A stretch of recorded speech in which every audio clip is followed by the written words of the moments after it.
écoutez Apolline Matin. Allô Marie.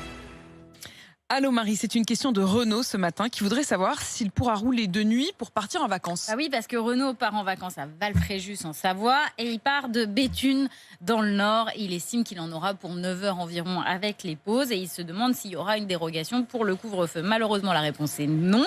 Pas de dérogation ce week-end, ni pour les départs, ni pour les retours. La porte-parole du ministère de l'Intérieur a bien prévenu, zéro tolérance. Les vacanciers devront impérativement arriver au plus tard à 18 heures. Après cet horaire, ils pourront être verbalisés. Les embouteillages ne seront pas une excuse pour dépasser le couvre-feu. La seule excuse, c'est si vous présentez un billet de train ou d'avion qui montre que vous êtes arrivé après leur limite. Mais sinon, il va falloir s'organiser autrement. Il va falloir partir très tôt, mais pas trop tôt quand même, pour ne pas partir avant 6 heures.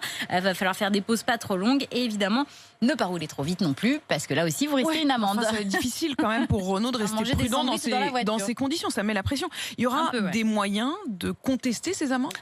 Non, il n'y aura pas vraiment de moyens. Peut-être dans un cas précis, si il y a un événement totalement imprévisible, par exemple un barrage qui n'était pas prévu ou un accident de la route qui entraîne là des embouteillages.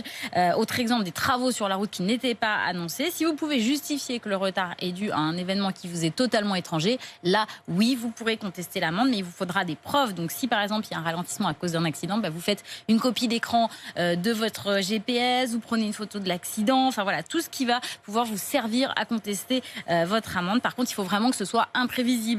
Si vous dites moi je suis arrivé en retard parce qu'il y avait de la neige et que c'était prévu à la météo, on vous dira non, c'était prévisible, donc là vous ne pourrez pas contester. Très compliqué pour Renaud. Ça encourage même presque à faire une pause au milieu et à couper la route en deux. Voilà, peut-être faire le trajet en 2 fois.